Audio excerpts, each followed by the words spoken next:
Tidak. Assalamualaikum warahmatullahi wabarakatuh.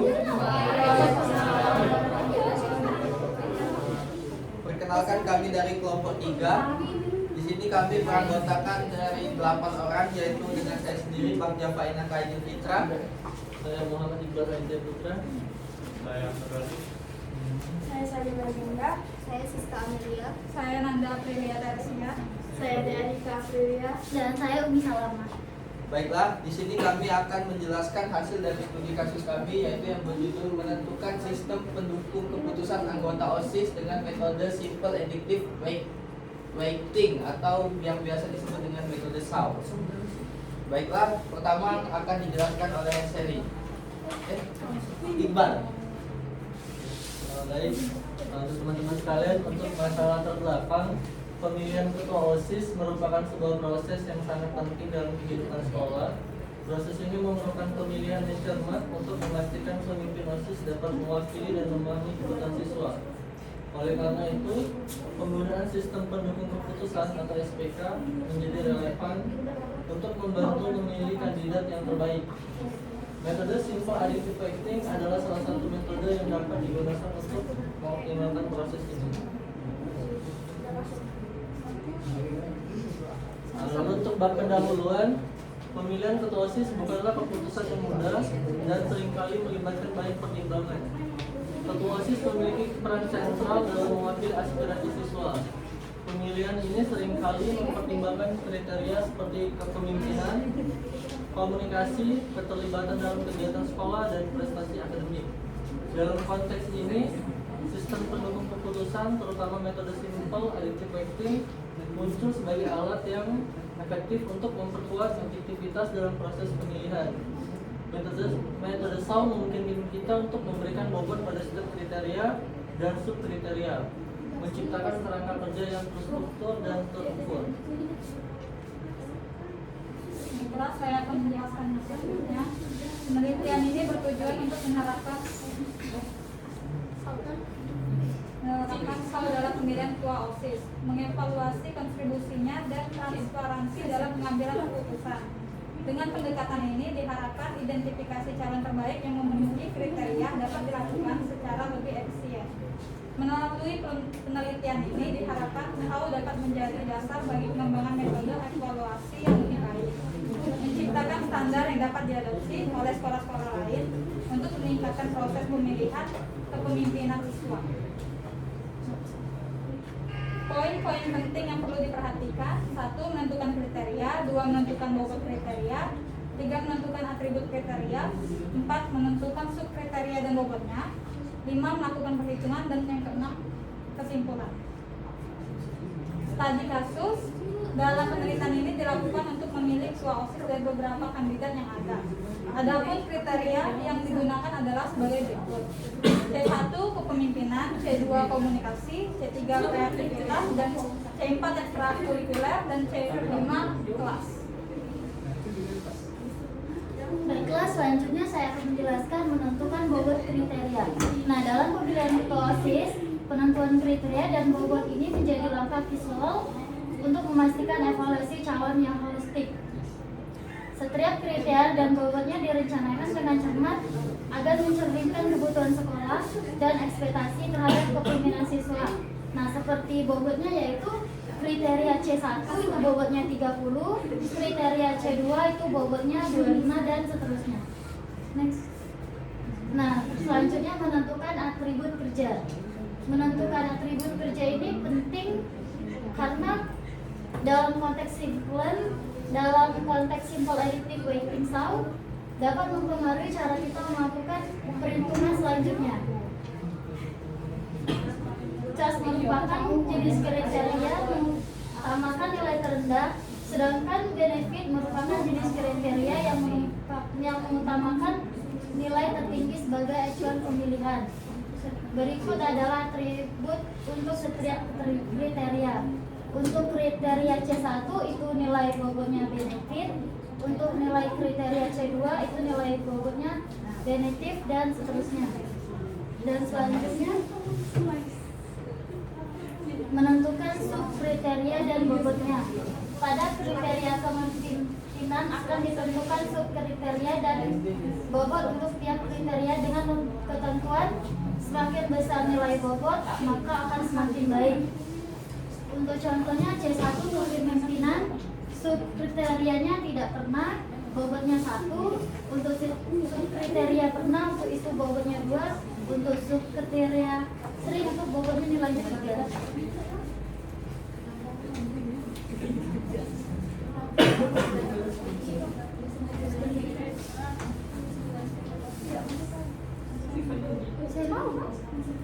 Oke, selanjutnya itu C2 komunikasi. Mat, dengeri. Nah, selanjutnya itu ada menentukan subkriteria dan bobotnya. Yang kedua kriteria komunikasi. Nah, di kriteria komunikasi ini ada subkriterianya baik, cukup baik, atau sangat baik. Bobotnya 1, 2, dan 3. Kriteria komunikasi pada subkriteria dan bobot untuk tiap kriterianya dengan ketentuan semakin besar nilai bobot maka semakin baik. Ini masih benefit.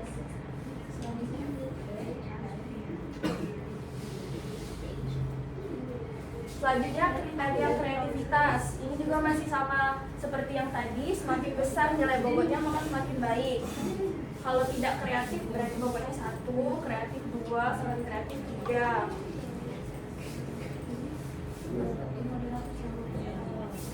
Selanjutnya ekstrakurikuler. Ekstrakurikuler ini masih seperti yang tadi, kebalik ini kos. Ketentuan semakin kecilnya bobotnya maka semakin baik.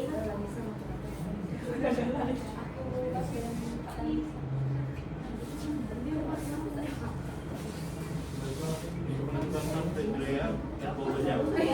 Pada kriteria akan ditentukan kriteria dan bobot untuk kriterianya dengan ketentuan semakin kecil nilai bobotnya maka semakin baik. Untuk contohnya ada di C5 kelas.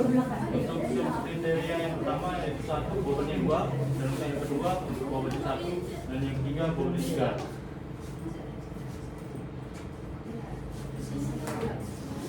Dan baiklah akan masuk ke perhitungan setelah menentukan kriteria, bobot, dan atribut kriteria. Langkah berikutnya adalah melakukan perhitungan untuk menentukan nilai akhir bagi setiap calon ketua OSIS. Proses perhitungan ini dilakukan dengan menggunakan rumus sesuai metode simple additive weighting atau disebut dengan TAU. Pada studi kasus ini ada 6 kandidat yang akan jadi alternatifnya, yaitu untuk alternatif yang pertama A1 untuk namanya yaitu Abdul Roni, C1 yaitu pernah, C2 sangat baik, C3 tidak kreatif, C4 lipat, dan C5 1, dan seterusnya.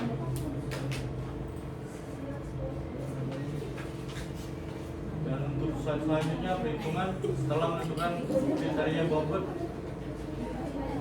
sama seperti sebelumnya, tetapi untuk yang alternatifnya pertama ini yaitu nama Abdul Roni, C1 nya bobotnya 2, C2 3, C3 1, C4 bobotnya 2, dan C5 nya bobotnya 2, dan untuk seterusnya.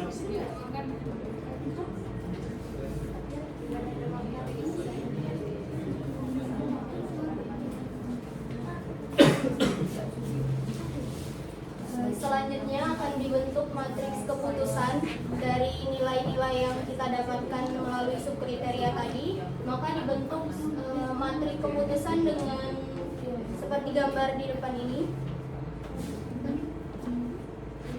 Setelah itu kita lakukan perhitungan dengan menggunakan rumus yang mana ada 2 jenis atribut kriteria tadi. Seperti yang sudah dijelaskan, ada benefit dan cost. Dia memiliki rumus yang berbeda. Jadi seperti yang tadi sudah dijelaskan, benefit memiliki rumus nilai kriteria dibagi dengan nilai maksimal dari bobot subkriteria tersebut. Untuk yang pertama ini kami akan melakukan perhitungan untuk kriteria yang pertama terlebih dahulu, atau kalau kita melihat dari matriks ini, kita melakukan perhitungan untuk kolom yang pertama terlebih dahulu.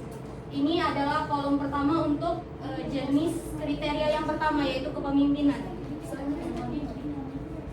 Jadi seperti yang pertama ini untuk alternatif yang pertama, nilai kriteria dia yaitu 2, lalu dibagi dengan nilai maksimal dari ini semua nilai yang ada pada subkriteria sebelumnya ya. Jadi nilai kriteria yang dimiliki oleh alternatif ini 2 dibagi dengan nilai maksimal yang ada di sini yaitu 3.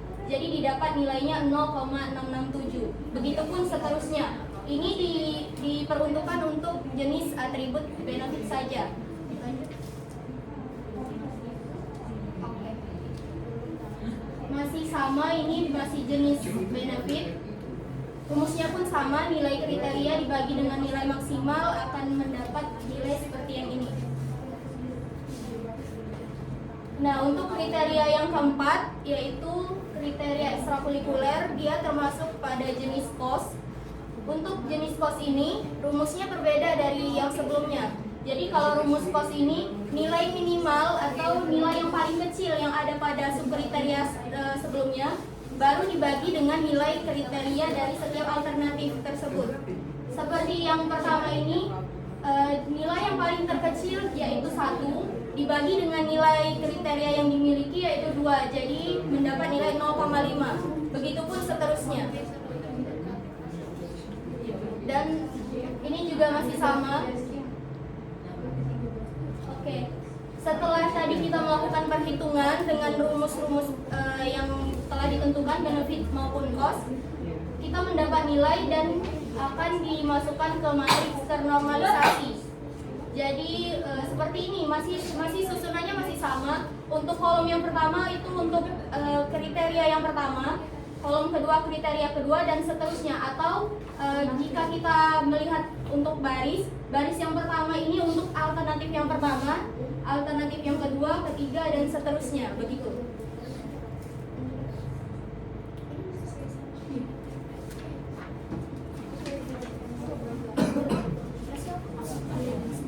Oke, selanjutnya ini ada perankingan. Jadi setelah kita mendapat nilai dari matriks ternormalisasi tadi, kita akan menentukan ranking atau nilai tertinggi.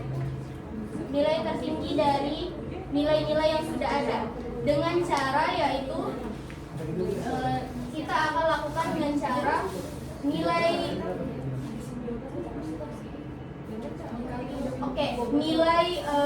yang sudah kita dapat dari matriks ternormalisasi dikalikan dengan bobot kriteria. Bobot kriteria dan bobot subkriteria itu berbeda ya. Bobot kriteria itu ada yang 30, 25, 15, 10 begitu ya. Nah, akan dikalikan per nilai kriteria dibagi dengan bobot kriterianya begitu. Untuk alternatif yang pertama bisa dilihat di sini 0,667 dikali dengan 30 ditambah dengan hasil dari 1 dikali 25, seterusnya ditambah lagi dengan 0,333 dikali 20 dan seterusnya. Setelah itu maka dia akan mendapat nilai 64,17 sampai dengan alternatif yang keenam dilakukan hal yang sama. Baiklah, dari penjelasan Siska tadi maka akan didapat perhitungan yang sebagai berikut. Dari tabel di atas dapat disimpulkan bahwa nilai tertinggi atau ranking 1 diperoleh oleh A5 yaitu Sabrina. Maka Sabrina terpilih sebagai ketua OSIS dengan nilai 76,67. Kesimpulannya, berdasarkan hasil pembahasan di atas, maka dapat disimpulkan bahwa metode SAU mampu menangani masalah pengambilan keputusan pemilihan ketua OSIS. Proses penentuan bobot kriteria merupakan tahapan di luar metode SAU, namun nantinya akan dipergunakan dalam proses perhitungan. Bobot kriteria yang dihasilkan berdasarkan masukan pengguna, sehingga setiap pengguna memiliki nilai prioritas yang berbeda-beda. Dengan dibangunnya SPK ini dapat mempermudah dalam memilih ketua OSIS. Pada tahap selanjutnya, semoga pelajaran dapat dibuat secara lebih detail dan dapat diimplementasikan di dalam pengembangan sistem. Oke, baiklah. Jika dari teman-teman ada yang ingin ditanyakan, kami persilakan.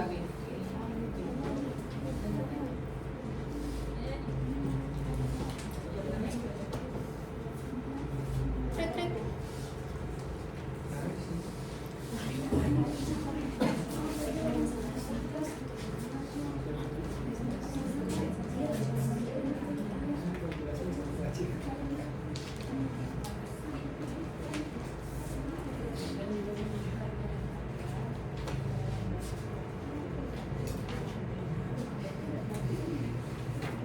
Atau dari Ibu Eka, Bu, kalau ada yang ditambahkan.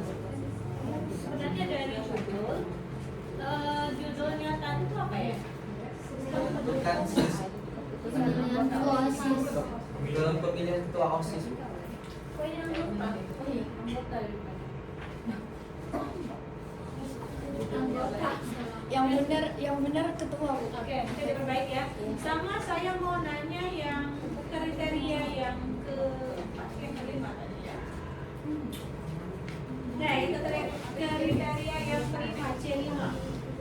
Kelas ini maksudnya apa deh? Kelas tuh maksudnya kan kalau dalam pemilihan ketua OSIS biasanya dalam sekolah itu biasanya yang paling kan itu kan kami masukin kos, Bu. Nah, kalau misalkan dianya kelasnya kelas 1, kelas 10 itu kan di dalam penilaian kami kelas 10 itu masih pengenalan. Jadi dia masih dinilai masih dinilai untuk dalam proses pengenalan. Kalau kelas 12 dia biasanya dinilai untuk lebih fokus ke pendidikan selanjutnya, tapi kelas 11 itu tuh bisa dibuat buat mengembangkan diri dia, jadi pengembangan dia di situ di kelas 11 biar lebih kelas 12 kan biasanya fokusnya udah ke ujian dan ke perguruan tinggi, jadi situ kami buat kos. Berarti nilainya paling ini kriterianya 1, 2, 3. Mungkin jangan kelas ada di bawah 3 ya, kelas 10, 11, 12. Iya, Biasanya relatif yang kalau kelas 1 dia masih posisi pengenalannya belum banyak yang diketahui. Kalau kelas 12 itu biasanya udah nggak fokus lagi. Nah, berarti untuk kelas 12 itu penilaiannya logika kita pikirnya seharusnya lebih baik yang kelas 12 kan. Nah, tetapi untuk menentukan kelas 11 yang untuk menentukan kelas 11 itu yang lebih baik itu seperti apa? Maaf Bu, maksudnya gimana? Menentukan kelas 11? Kan ini kan terkait dengan kelas. Kelas ini kan masuk ke poin Kos. Kriteria kos. Kriteria kos itu kriteria yang Jika bobotnya lebih kecil dia lebih bagus berarti. oke. Jika bobotnya lebih kecil itu dia Nilainya lebih bagus. Tapi kan posisinya kalau dia kelas 10 ya, kelas 10 artinya dia kan belum punya pengalaman tuh. Ya. Tetapi di kamu kelas 10 itu masuk poin yang 1. Dia yang paling kecil, berarti yang paling baik adalah di kelas 10. Logikanya seperti itu kan? Poinnya 2. Untuk kelas 1 poinnya 2, untuk kelas 2 itu poinnya 1, untuk kelas 3 baru poinnya 3. Jadi kalau dia kelas 2 atau kelas 11 itu poinnya 1. Nah, itu yang kita cari gitu. Pertanyaan saya, dapat rujukan ini dari mana? Rujukan yang bagian mana ya, Bu? Rujukan ini dapat dari mana? Bobotnya bisa tidak beraturan seperti ini.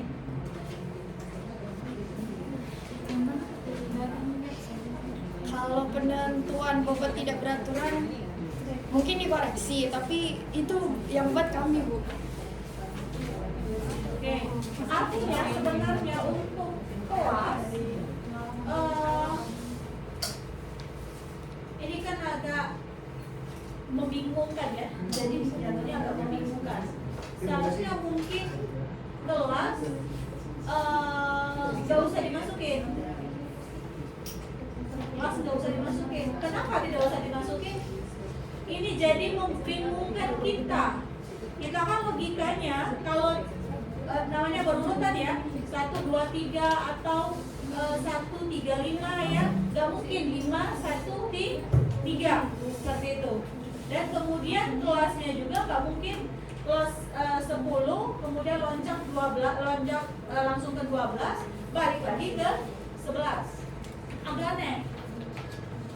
Oh, jadi lebih amannya udah usah dipilih Nggak usah kriteria itu. masukin di kelas. Jadi kira-kira menurut kalian untuk menentukan ketua OSIS itu apa saja? Kepemimpinan. Apa tadi? Kepemimpinan. Kepemimpinan itu dilihat dari mana? Dari mungkin dari misalkan sebelumnya itu dia sudah pernah ikut organisasi lain atau ekstrakurikuler lain, terus jadi ketua gitu Bu. Kalau biasanya kan menurut pengalaman Siska gitu ya Bu ya, ada paskib gitu kan, paskibra di sekolah tuh ada lagi PMR atau yang lain-lain. Nah dari situ mungkin pernah ada pengalaman sebagai ketua ataupun di luar sekolah gitu. Bisa juga. Kepemimpinan itu nggak usah dilihat dia ikut organisasi atau enggak ya. Itu dilihat kan dia pernah jadi ketua. Iya, kelas itu atau juga enggak. contoh lah Bu. Ketua Di kelas sini juga. di sini maksud saya dijelaskan tidak pernah sering. Nah kepemimpinan ini kan konotasinya harus, maksud saya harus dijelaskan di kriteria ini deh, ya. Kemudian selain dari kepemimpinan apa? Berarti dilihat apakah dia pernah jadi ketua kelas atau wakil ketua kelas sebelumnya ya, atau jadi bendahara, setidaknya kan dia bisa mengkoordinir kawan-kawannya ya. Kemudian apa lagi? Hah? Komunikasi. Yang menilai cukup baik, sangat baik dari mana penilaiannya? Dia kan tadi itu juga berhubungan sama kepemimpinan. Misalkan dia lebih sering ikut public speaking pada saat acara-acara di sekolahnya kayak gitu.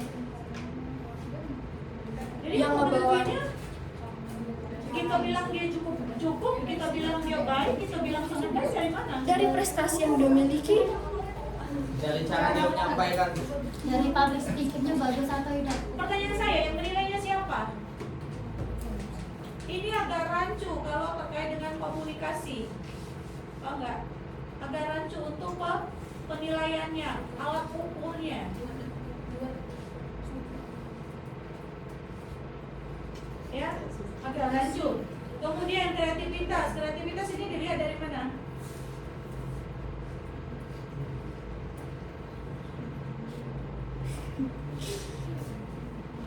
Kreativitas lihat dari mana? Kan itu penilaian Bu ya. Iya. Berarti dilihat pada saat dievaluasi saat pemilihan ketua OSIS tersebut. Iya, dilihat dari mana kreativitas dia Misalkan menentukan kalau kreativitasnya. misalkan diimplementasi di sekolah kan, kalau pemilihan ketua OSIS yang pernah yang pernah experience sendiri tapi saya tidak ikut, tapi saya tahu itu kan ada disuruh dibuat esai, disuruh buat video wawancara. Nah dari situ bisa dilihat pengembangan CV dan esai. Tapi di sini nggak masuk deh. Kreativitas kalian itu cuman kalian bilang kreativitas. Orang bingung. Maksudnya kreativitas di sini apa? Jadi sesuatu yang ambigu, sama kayak komunikasi, ambigu, ya. Kalau kepemimpinan tadi jelas, pernah mengikuti, misalkan kriterianya untuk, ini saya ambil salah satu contoh ya. Misalkan untuk kepemimpinan yang sering atau pernah atau tidak pernah yang sering, misalkan 3 kali menjadi ketua kelas, itu bisa dianggap sering. Nah maksud saya seharusnya seperti itu, ya. Jadi gini, jadi ketika kita menentukan, kita membuat sistem untuk menentukan apapun itu ya, untuk teman-teman yang lain harus diingat sebenarnya dari kriteria dan subkriteria itu bisa diukur dan dijelaskan. Jadi ketika nanti real untuk melakukan sistem penilaian, orang nggak nanya lagi.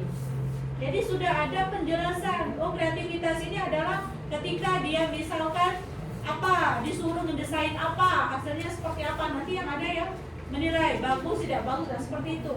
Jadi harus ada penjelasan. Kalau tidak ada penjelasan, orang bingung maksudnya apa. Ya, kalau yang tadi mereka dosen berprestasi tadi kan misalkan kita ambil saja dari pendidikan mereka S3, S2 itu kan jelas tahu kan. Oh si A S3, si B S2. Saya tanya, si A kreativitas nggak? Apalagi udah bilangnya 3. Komunikasinya baik nggak? Cukup baik nggak? Sangat baik nggak? Nah itu kita lihat dari mana. Kalau tidak kita pecahkan kembali. Oh, rank baik itu yang ini loh komunikasinya. Misalkan yang kamu bilang tadi ya, atau dia sudah sering berpidato pernah mengikuti lomba berpidato misalkannya, itu kan biasanya kan bagus orang komunikasinya, public speakingnya bagus. Beda halnya yang memang belum pernah kayak gitu. Jadi maksud saya harus diperjelas ya, walaupun balik lagi gini deh, ketika kita menentukan kriteria dan subkriteria, intinya bisa diukur. Makanya kalau mau aman itu ada memang SK-nya, surat keputusannya. Oh, bahwa yang dibilang untuk menentukan untuk menentukan menjadi ketua OSIS itu adalah bla bla bla. Kriterianya ini, subkriterianya ini. Kalau sudah mewakili, oke. Kalau tidak mewakili nggak bisa. Jadi intinya bisa diukur, ya. Nanti diperbaiki saja, tidak masalah. Cuman yang tadi maksud saya ada ditambahkan artinya bisa diukur. Ya, kita tuh agak sulit loh bilangnya. Oh, komunikasinya gimana? Kalau nggak ada buktinya gimana kita mau masukin? Sama kayak misalkan menentukan orang mendapat bantuan atau enggak. Kan pertama dilihat dari pendapatannya jelas kan. Kalau pendapatannya di atas 3 juta, tidak mungkin lah dia dapat. Tapi dia juga misalkan anaknya ada berapa. Artinya di situ maksud saya diperjelas. Jadi jangan sampai nanti bingung, sistemnya udah jadi tapi penjelasan dari subkriteria itu nggak ada, jadi nggak bisa diukur. Paham ya untuk saya ya? Oke. Kemudian ekstrakurikuler. Nah, ekstrakurikuler ini harus diperjelas juga ya. Anggap saja kalau misalkan mahasiswa yang masih kelas 10 kan baru tuh ya, dia kan juga baru masuknya tuh belum terlalu banyak pengalaman. Nah, kira-kira untuk cara mengukurnya ini gimana kayak gitu. Nah, atau bisa dimasukkan sangat sering terlibat. Nah, sering terlibat ini kalau ini untuk SMA, artinya di SMP ada nggak pengalaman dia kayak gitu. Jadi balik lagi, dari setiap subkriteria itu harus dijabarkan, harus bisa menentukan bobotnya ini, sehingga bisa dikategorikan tidak terlibat, terlibat, sering terlibat. Jadi kita enak untuk masukin datanya. Ya, nanti tambahan dari saya diperjelas. Ya, sama kelas tadi nggak usah dimasukin. Ya, kelas. Nah, kemudian yang memiliki prestasi masukin. Ya, baik prestasi yang akademik, non akademik. Misalkan akademik yang untuk nilainya berarti kan semakin banyak semakin bagus ya. Misalkan memiliki 3 prestasi dalam artian menjuarai 3 kali juara 1 misalkan, kapan kayak gitu ya. Nah, itu masuk ke kategori 3 seperti itu. Jadi lebih baiknya yang kelas ini diganti dengan prestasi. Prestasinya ada 2. Jadi nanti tinggal dipecah saja. Ada prestasi akademik dan non akademik. Akademik ialah pernah juara ini, pernah juara itu secara akademik. Kalau non akademik adalah lomba, mungkin pernah ikut lomba apa atau lomba apa. Cuman dikasih ketentuan. Misalkan 3 kali lomba ini, 2 kali misalkan pernah juara, berarti nilainya paling tinggi. Atau pernah sekali-sekali akademik sekali, non akademik sekali, atau salah satu akademik sekali ataupun non akademik sekali, itu mungkin nilainya 1. Paham? Berarti yang kelas diganti prestasi, kemudian ditambahkan keterangan dari subkriteria. Ya, udah bagus, itu masukan dari saya ya. Kemudian judulnya saya tadi ada si Bagja bacain ketua OSIS, tapi di sini anggota OSIS. Ya, oke. Itu saja untuk yang sebagai penyaji. Kelompok berapa kalian? 3. Kelompok 3. Oke. Dikasih tepuk tangan dong untuk pemenang. Terima kasih.